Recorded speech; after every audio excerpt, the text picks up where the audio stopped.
All right, box to box, we are live. Episode, I want to say 22, right? Lucky 22? I think so. Episode 22. Guys, we are coming at you after the new year on the 2nd. So first off, Happy New Year to anybody that's tuning in. We're excited. Club football is back in full form. We're definitely going to talk about it at least a little bit today. But it's a very, very special episode. Now that the World Cup has come to a conclusion, a lot of conversation around the GOAT, who that rightfully is, who's the greatest of all time. We're also coming off the back of some extremely sad news with Pelé, a major icon, global superstar, passing away. And that also, I think, spiced up the GOAT debate conversation even more. We're going to have a really in-depth conversation about it today, but with an interesting little tweak. I'll introduce it here in a second. As usual, I am joined by our mainstay host today, Andre Gutierrez, a.k.a. Coach Dre, Alina, a.k.a. GGSK. Guys, club football is back. It's a new year. It's our first pod of 2023. Start with Alina. Alina, how are we feeling? How was the holiday week and weekend?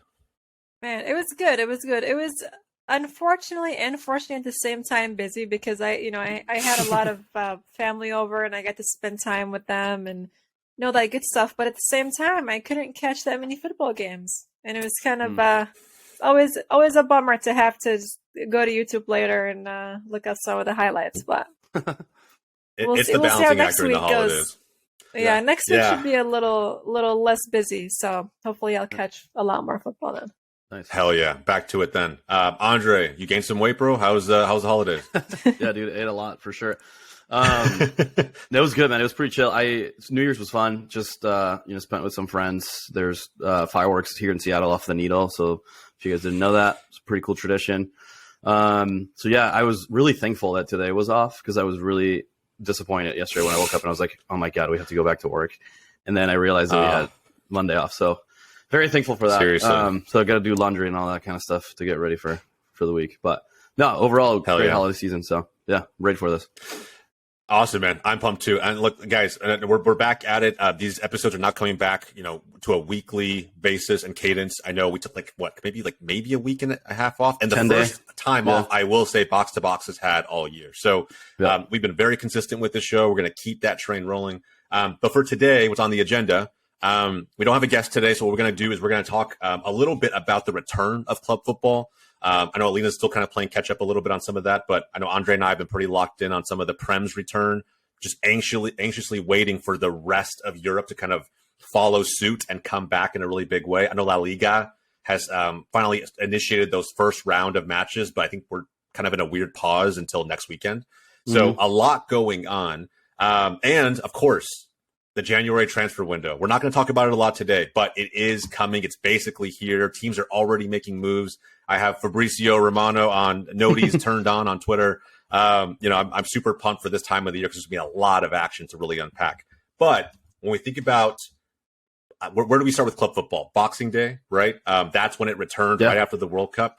And the results, man, were kind of insane already, just kind of coming back. I was really anxious to see how teams were going to get acclimated, players going to get acclimated as soon as the World Cup was over. Like, was any player going to carry some of their form? Were they going to be maybe on the opposite end of that spectrum, like a Harry Maguire trying to find that form again from their England run? But all in all, man, I honestly, I'm so happy that club football is back. Andre, let's start with you, bro. You're the big Leeds guy in the group. I know, look, bro, it was City. It is what it is. Maybe that match, maybe other matches that you saw, was there anything that kind of stood out that you got excited about now that club football's back? Yeah, that's actually a good starting point. I'd say, I had that match circled in my calendar before even the World Cup, because knowing that the first game back was against City, was going to be tough. Obviously, the boys played well. I mean, we took them all the way to like the 44th minute, and then, Holland's going to be Holland. So, But that goal was didn't it, like, it felt like I don't know, like that's the last stage you want to concede is in stoppage time, right? Yeah. If you guys had gotten to halftime 0-0, do you think you guys could like change out a draw? Yeah, I think so. I 100% think so. I think mentally they just got shut down after that 1-0. Because you go into the locker room and even as a coach, like, it changes your entire speech. It changes everything. You may have to do subs. You may have to shift things here and there. So yeah, I think mentally they were not prepared for that. But what I really loved was the comeback, against Newcastle, which was 0-0. But I'll take the point all day, especially because Newcastle are top four. Too, bro. Mm. Yeah, and Newcastle have been on amazing form, so I was extremely pleased with that. There's been rumblings that they're going to extend Jesse Marsh, through his contract, so I'm really excited about that. I hope that the U.S. men's national team does not lure him for 2024 or 2026, but we'll see. I don't know. It's gonna be interesting. I kind of hope he does, bro. I mean, he's a great guy for Leeds. I think he's got to be the guy. He doesn't give a shit about trying to play beautiful. His job is to go out there and get W's for his team, and he's going to do it in the best way possible. If you're a player and you give him 110%, that's all he wants. He doesn't want you to be a Messi or a Ronaldo. If you look at the boys Jack Harrison, Aronson, even Rodrigo, who came back from the dead pretty much after his Valencia stint, Bamford, all those guys, they're not elite, right? They're not world class talent, but they give you world class work rate, and I think that's what he loves, world class work rate for Leeds. So yeah, it's gonna be exciting. But blue collar team, yeah, exactly, blue collar team for sure. Would you take some? Because I've heard this interesting rumor that there's somehow a clause in Cristiano Ronaldo's contract about returning back to the Prem for another team. People were throwing around Newcastle. Would you take him at Leeds? Yeah, dude, all day. Are you kidding? 100%, dude. But easy. All right. Yeah, it's an easy bet. The thing is, though, he's gonna want to start, and that's just not gonna happen. He's gonna be off the bench, maybe second half. Not even on that team. So even at Leeds United, he wouldn't start. I mean, I don't know, dude. That's actually a really good question. I don't know. Who would you start over him, Rodrigo?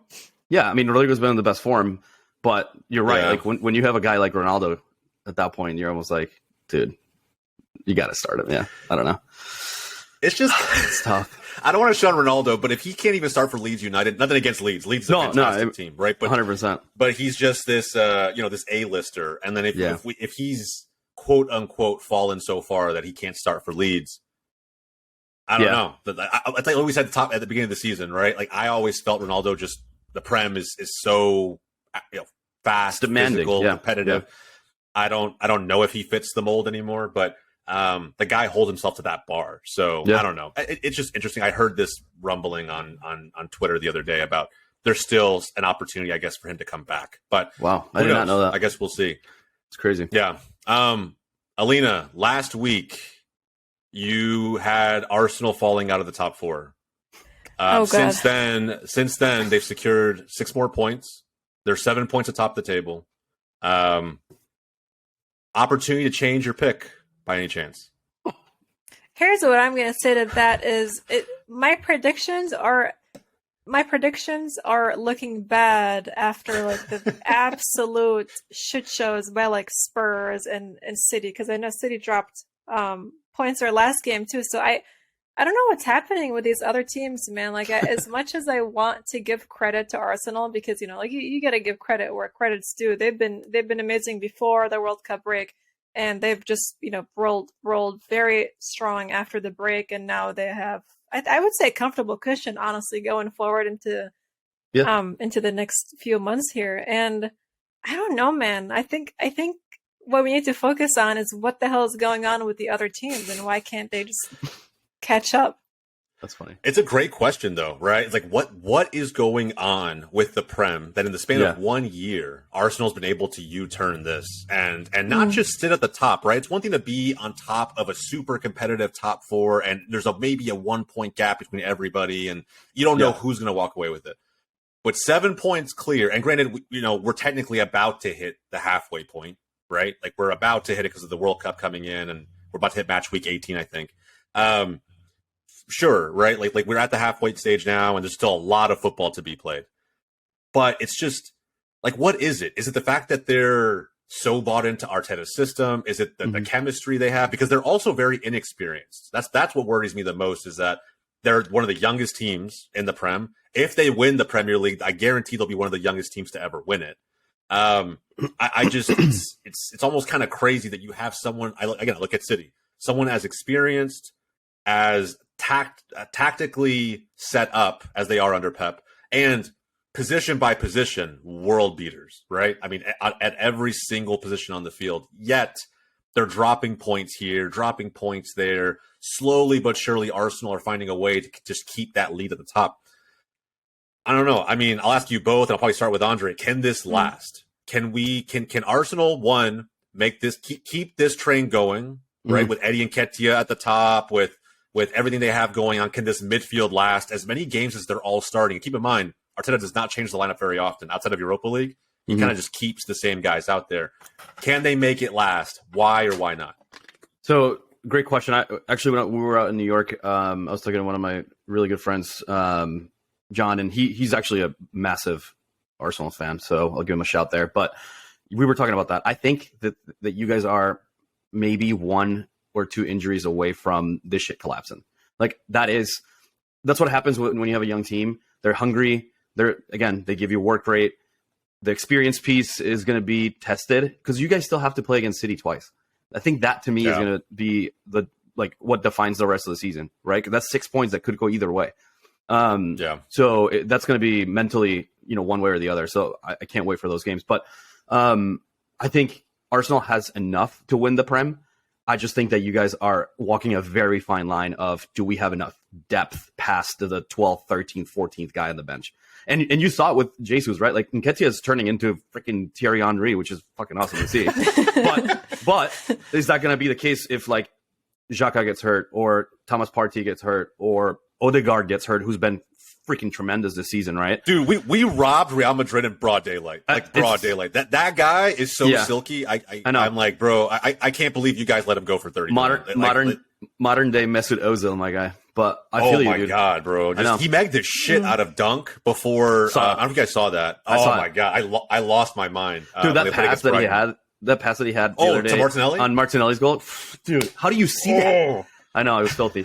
Anyway, so you guys have the pieces in place. I think, going back to your point of, like, are they fully bought in? I think they love Arteta, dude. They love playing for Arteta. And he's a coach's player. Or sorry, he's a player's coach, right? So he knows the lads. He's a locker room dude. He's got, fiery, emotional, like everything you want from a coach that's motivational. But at the same time, I mean, he learned from Pep, right? So he was Pep's assistant at City for how many years, right? So 4 or 5 years, however it was. So long story short, I think tactically you guys are sound enough. I just think I worry about the depth. That's all I'm going to say. Yeah, let me ask you this too, as a follow up to that. You mentioned players coach. Like, so for those who are tuning in, don't know, we call him Coach Dre because he is a football coach and he coaches, he's coached at least a couple different youth sides. We say players coach, like, how impactful is that really? Because that's the argument a lot of Arsenal fans are trying to have right now is it Arteta and his method of coaching, or is it simply the system that he came up under Pep, under Wenger, and he is using the best of both worlds and has a system that plays to his team's strengths? I think it's probably a little bit of both. But it's both. Yeah. On the players coach side, like, I don't know, when you're in that locker room, do you try to portray a certain image so that your players are bought into whatever it is that you're saying? Yes, 100%. So I will use my latest coaching stint. I coached the U16 boys club for 4 years, right? So these boys are, in a pretty pivotal stage in their careers, right? Like, if you want to play college ball, like, you're getting recruited, you're making highlight reels. Like, if you're taking it as seriously as you should, I mean, Joey, you and I did it, right? Like, when you're a sophomore in high school, that's kind of like the year. The one piece of feedback that I always got from either parents or coaches when we were doing player evals, which we did, every 6 months or so to, track progress, was that, they almost treated me as a big brother. As like, hey, I can relate to him. I can be myself, and I can ask him questions because he will understand, because he went through that process. And I think that's how a lot of these young guys at Arsenal see Arteta, right? Like, he was a club legend. He was a captain. He understands the dynamics of a locker room where there may be egos at play, right? When you had Lacazette, when you had Aubameyang, those guys with big names and like big reputation behind them, like kind of, leading the front, having the captain's armband. But then on top of that, you have guys like Odegaard who are coming out of nowhere, like you said, really young guy, and he's already the captain at Arsenal. Like, those dynamics that you don't see behind closed doors, I guarantee you it all goes through Arteta because the boys rally behind it. Now, that's one thing to say, okay, yes, I'm going to play for a coach that understands me. Like, I'm going to go 110% for him. but at the same time, he's got to be tactically sound, right? Like you have to fit the system. So I think to your point, it's a little bit of both, and it's the perfect recipe for a team like Arsenal. I don't see this young team doing as well as they're doing with another coach, if that makes sense. I think he's the perfect guy. That's kind of interesting, right? Yeah, for the system. Yeah, if they had another coach, let's say we still had, I don't know, Unai Emery or somebody, or right? think of like Ancelotti, even like another coach that's very similar in style, but at the same time, like he's older, he doesn't really have that relationship with the players. Like there's a element of romanticism between Ancelotti and Real Madrid as an establishment, right? Like he's already been there, he's won, you name it. He's part of that establishment, whereas Arteta is part of that Arsenal legacy, if that makes sense. So there's something to be said about that. I mean, it's very similar to when Zidane took over, right? Like if he's a club legend, that's a good point. You play for him in a completely different level. Like even Xavi, dude, right? Like you saw all the coaches that you guys had for Barcelona previously. They could be the most, the smartest tacticians in the world, but if they're not a locker room guy, like, are you going to rally behind, a guy like Ronald Koeman or, who was the other guy? Valverde? Was he the one that was before him? Valverde, Quique Setien. It's just a bunch of guys that didn't make any sense for the club. Doesn't make sense. And now, exactly. You bring in, Xavi at a time when like there are no big name players. I mean, they're all old heads. But he was able to get, some big wins with kids. And so, it kind of, it's an interesting argument though. I totally see what you're saying. Yeah. So I think it'll be interesting to see how Pep versus Arteta pans out the rest of the season. I expect City to close this gap. Do not get me wrong. In fact, I don't see it even going past 7 points. I expect Pep and City to close this gap. And when the matches, City versus Arsenal come, man, I think it's going to be fireworks. I think it's going to feel like Liverpool and City 2 years ago. That's what I'm expecting. Perfect example. Like that type of race at the very top. Now, really quickly before we move on the other end of the top four spectrum, there's this tug of war going on. And it is just as much with the managers as the players. Ten Hag and United, Conte and Spurs, Klopp and Liverpool. I would even throw in Potter and Chelsea, even though they drew against Nottingham Forest yesterday. But like with those guys, Alina, I mean, I think we feel pretty confident in saying that the two that I see being at a major tug of war when the season comes to an end for that top four spot will be, I really do believe, Conte and Spurs against Ten Hag and United. I just see it going that way. With what we talked about with Arteta and Pep, right? That the players coach mentality, that's all there. That's all great. I mean, after what Conte came out and said yesterday, I don't know if you guys saw it, but he kind of made it seem as though like he hasn't had a chance to build the team in his vision. Like they still need more signings, they need more money to be spent. I don't know. With if you're Alina, if you could put yourself in the shoes, right, of a Heung-min Son, of a Harry Kane, of anybody on that team that's trying to win something this season. Is Conte the guy? Like with everything that they've kind of gone through with him so far, they spent $200 million in the summer, by the way. Like, is he the guy? Do you have faith in this manager moving forward, or do you see eventually them parting ways? I expect Conte to leave at the end of the season because this is very similar. Like it's a similar pattern to what's happened in his past with Juve. He did that in his last year. All of a sudden things were not going as well as he wanted to. There started to be some friction between him and the management, which we saw with him at Chelsea back in, I don't know how many years it was ago. Yeah. And then we saw the same thing at Inter right before he left. And then now it's kind of like history is repeating itself and it's happening again with Spurs. So whenever there is some friction, it just kind of builds up. Like it's like a never ending cycle. And then at the end of the season, he usually leaves. And then he, cites, the management, the team is not working. He needs more players. He needs more money spent, blah, blah, blah. So I think that's what's happening. I don't expect him to stay, honestly. Knowing him, I don't expect him to stay. Now, if he does stay, to me, I think the Spurs team is more than good enough. I don't think he has any reason to be where he is now, or at least drop points in the manner that he did. I think they had a really good first 2 months of the Premier League. I just remember that draw against Chelsea in the last minute. That was a good game to watch. The Tuchel handshake, yeah. Yeah, that was great. Yeah. I was proud of that as a Conte fan. I was proud of that game.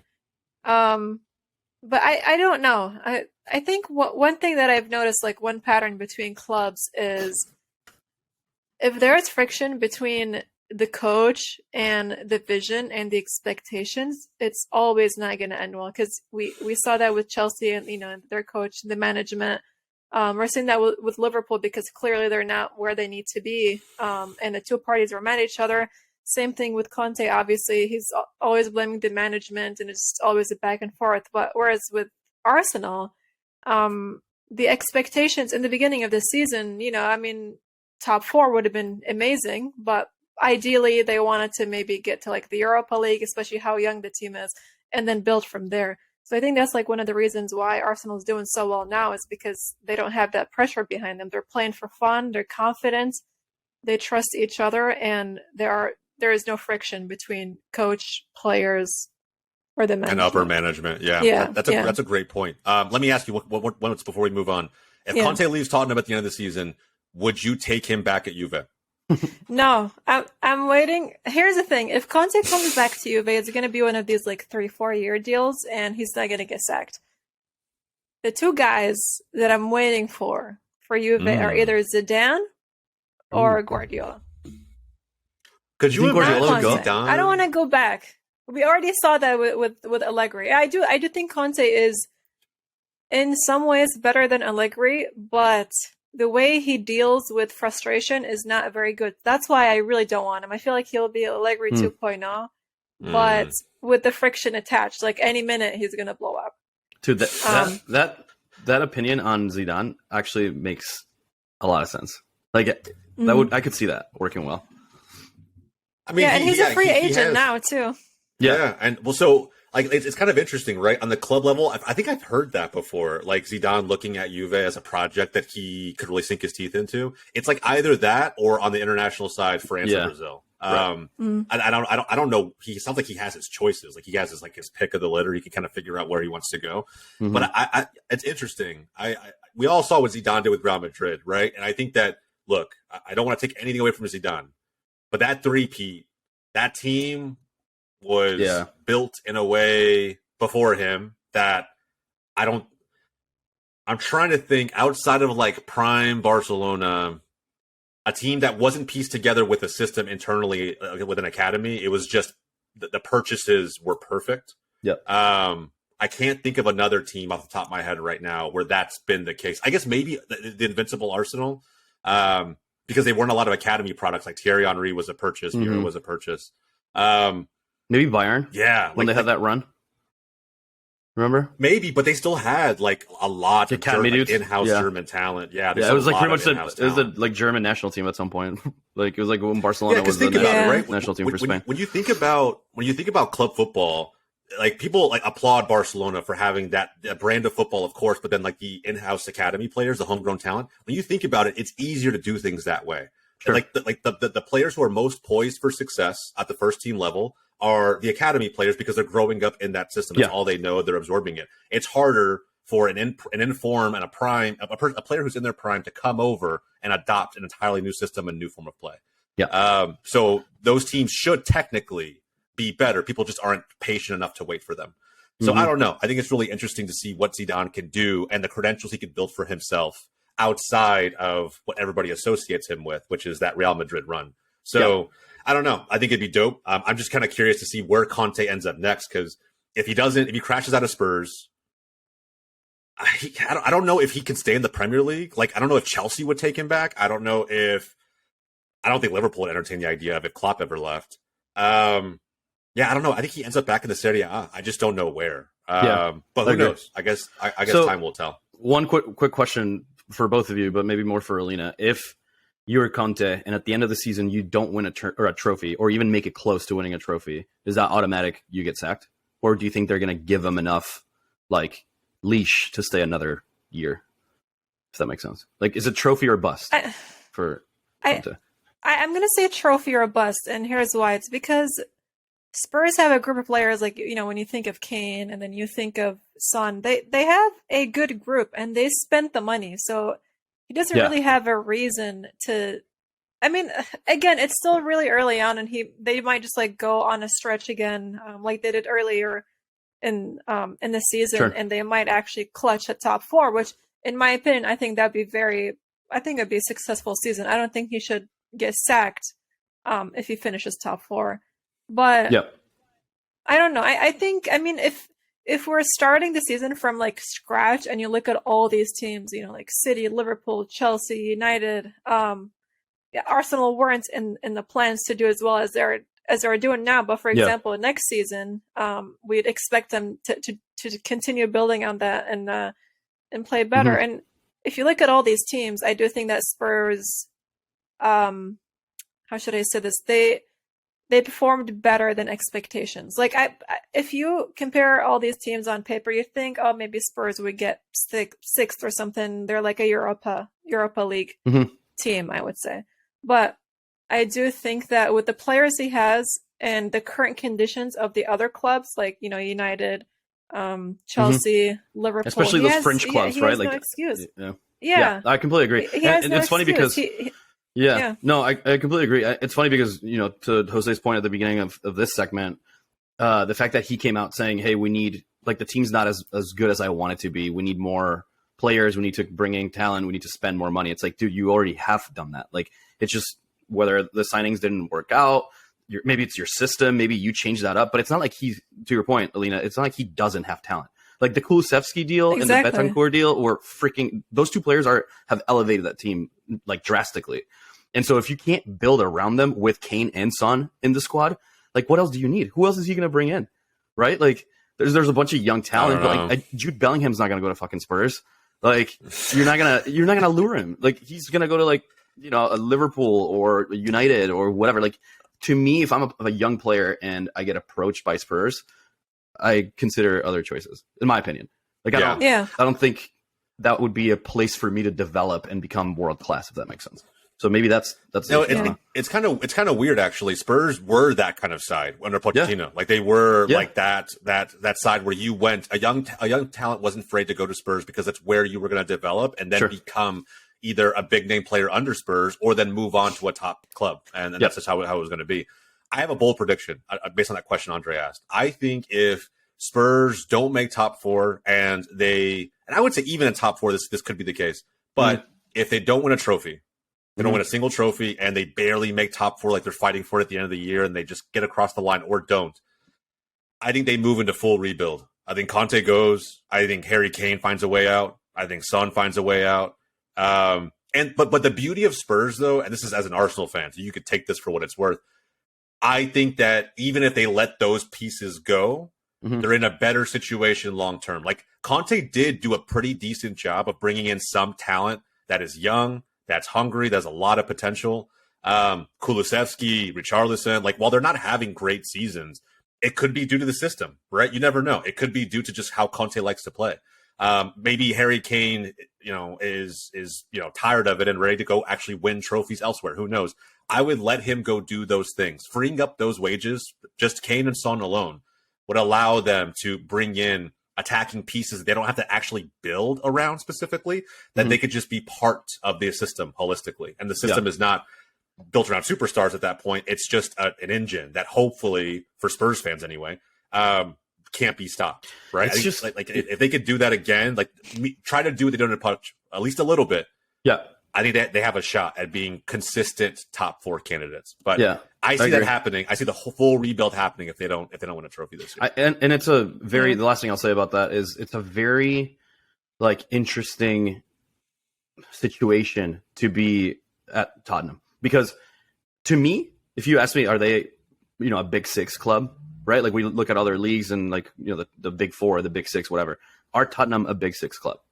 Like it's tough for me to answer that question because they haven't won shit. Right. And so when you look at it like from a pedigree standpoint and you look at the trophy cabinet, they spend like a top 6 club. But that's what I'm saying. So that's why club, that's why to me it's such a hard question to answer, because they should be a big 6 club. They should have more trophies in their cabinet based on all the money that they've spent and all the players that they have currently in their squad.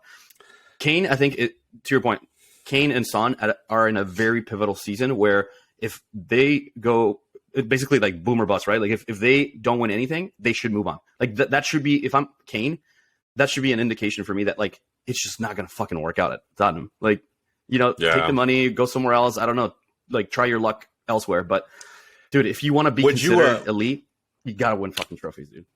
Would you take Harry Kane at Real Madrid? Yes, 100%. I've said it before. 100%. Yeah, bro, that would be an easy layup. I was Money, like, man, dude. What about Son? What about Son? Son's more of a winger, so that's definitely a better question. I mean, yeah, obviously I wouldn't say no, but I don't think we need him, if that makes sense. Because we got Vinny, we got Rodrigo, you've got Valverde who can play on the wing, and then, if the Mbappe shit happens, and you got Mbappe. I don't know. Like, we'll see. Yeah. But if wingers, Mbappe happens, they're not getting Son. We're not getting Son. No, and that's my point. Like, we don't need to go out and get him. It's just not one of those players that we need. Now, Benzema's still fucking doing it, right? He scored a brace, death taxes in Karim Benzema. I love it. But is it going to be sustainable, right? Especially after the France snub for the final. Like, I think he's hungry this season, maybe another season. But after that, when you're looking long term, like, I would fucking take Kane in a heartbeat, dude. Are you kidding me? Like, it's like would you play him over Benzema? Yeah. What's that? Would you play him over Benzema? Let's say if he does come next season and both are completely healthy, and I don't think they're going to run into that is a great question. That is a great you guys have the wingers. Oh my god, that's a good question. And he would be perfect because Kane does a lot of what Benzema does. He actually comes back into like the a 9.5. He combines really well, and then his distribution, bro. I'll argue Arsenal fan. I'll argue his distribution to me is like a slight notch above Benzema's. Like the way he releases wingers is fucking insane. So I mean, in the World Cup, I saw like a heat map, where you see like players moving around. I'll send it to you guys on Twitter. But his heat map, out of all the center strikers in the World Cup, his was like the one where it had the most in the midfield. Like, he would drop down so much, and you would see like during games, right? Like, even the game against France, like, he was dropping so much to get the ball and create, and those diagonal balls that he plays over the top, dude. I'd say fuck it, Benzema. Thank you, but wow. I love you. You're a legend. But I think it's true. You gotta be like non-biased about it. Like, it's really, really tough. It's really tough. But he's younger. He's got that. Like, imagine a forward who's had to deal with the physicality of the Prem, and then coming into La Liga, that system, bossing especially center backs around. Yeah, bro. Yeah, dude. And I think Ancelotti would he would just speak Harry Kane's language. Like I think he would find a really great way of incorporating him personally and professionally.